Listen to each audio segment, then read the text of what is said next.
ଭାଇଚାରା ସହରରେ ହିଂସା ବିଶୃଙ୍ଖଳା ଅଣାୟତ୍ତ ହେଉଛି ଐତିହାସିକ ସହରର ସ୍ଥିତି। ହିଂସାକୁ ରୋକିବାକୁ ଗୁରୁତ୍ୱପୂର୍ଣ୍ଣ ପଦକ୍ଷେପ। ହଜାରେ ବର୍ଷ ପୁରୁଣା ସହରରେ ଅଶାନ୍ତି ଚରମ ସୀମାରେ ବଢ଼ିଛି ହିଂସା ବିଶୃଙ୍ଖଳା, ଯାହାକୁ ନେଇ ସବୁଠି ନିନ୍ଦା କରାଯାଇଛି। କଟକ ସହରରେ ଶୁକ୍ରବାର ରାତିରେ ଦରଘା ବଜାର ଅଞ୍ଚଳରେ ଦୁର୍ଗା ମୂର୍ତ୍ତି ବିସର୍ଜନ ଶୋଭାଯାତ୍ରା ସମୟରେ ହୋଇଥିଲା ହିଂସାକାଣ୍ଡ। ପରବର୍ତ୍ତୀ ସମୟରେ ରବିବାର ବଜ୍ରକବାଟି ରୋଡ୍ରେ ଶୋଭାଯାତ୍ରା ସମୟରେ ବିକ୍ଷୋଭ ଘଟଣା ପରେ ସହରରେ ଶାନ୍ତି ଶୃଙ୍ଖଳା ବଜାୟ ରଖିବା ପାଇଁ ପୁଲିସ ପ୍ରଶାସନ ସମ୍ପୂର୍ଣ୍ଣ ପ୍ରସ୍ତୁତ ହୋଇଛି। ସେହିଭଳି ଭାବରେ ପୁଲିସ କମିଶନର ଏସ୍ ଦେବଦତ୍ତ ସିଂ ରବିବାର ରାତି 10ଟାରୁ 36 ଘଣ୍ଟିଆ କର୍ଫ୍ୟୁ ଘୋଷଣା କରିଛନ୍ତି। ତା ପୂର୍ବରୁ ସୋସିଆଲ ମିଡିଆ ଉପରେ ଲାଗିଛି କଟକଣା।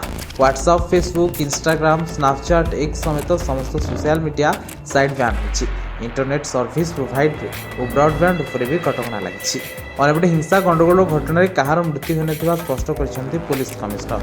ଗୁଜବଠୁ ଦୂରେଇ ରହି ପୁଲିସର ତଥ୍ୟ ଉପରେ ବିଶ୍ୱାସ କରିବାକୁ ଜନସାଧାରଣଙ୍କୁ ପରାମର୍ଶ ଦେଇଛନ୍ତି।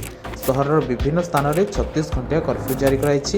ଏହି କର୍ଫ୍ୟୁ ଦରଘା ବଜାର ସମେତ 13ଟି ଥାନା ଅଞ୍ଚଳରେ ଲାଗୁ ହେବ, ଯାହା Mangalabag cantonment, Purighat, Lalbag, Bidanasi, Markatnagar, CDA phase 2, Malgodam, Badambadi, Jagatpur, 42 ମୌଜା ଏବଂ ସଦର ଥାନା ଅଞ୍ଚଳକୁ ଅନ୍ତର୍ଭୁକ୍ତ କରୁଛି।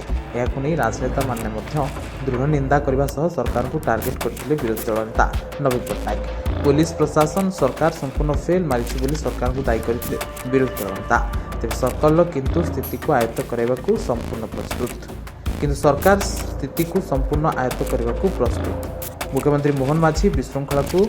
ମୁଖ୍ୟମନ୍ତ୍ରୀ ମୋହନ ମାଝୀ ଶାନ୍ତି ଶୃଙ୍ଖଳା ବଜାୟ ରଖିବା ପାଇଁ ଅପିଲ କରିଛନ୍ତି। ଭାଇଚାରାର ଅନ୍ୟାନ୍ୟ ନିଦର୍ଶନ ହେଉଛି କଟକ ସହର। ହେଲେ କେତେକ ବିଶୃଙ୍ଖଳାକାରୀଙ୍କ ଯୋଗୁଁ ସହରରେ ଶାନ୍ତି ଭଙ୍ଗ ହୋଇଛି। ତେବେ କଟକର ଗୌରବକୁ ଅକ୍ଷୁଣ୍ଣ ରଖିବା ପାଇଁ ଆଗେଇ ଆସିବାକୁ ମୁଖ୍ୟମନ୍ତ୍ରୀ ନିବେଦନ କରିଛନ୍ତି। ତେବେ ବିଶୃଙ୍ଖଳା ହିଂସାକୁ ରୋକିବାରେ ଜନସାଧାରଣଙ୍କର ପ୍ରମୁଖ ଭୂମିକା ରହିଛି। ତେବେ କଟକରେ କେବେ ଶୃଙ୍ଖଳା ଫେରୁଛି ତାହା ଦେଖିବାକୁ ବାକି ରହିଲା।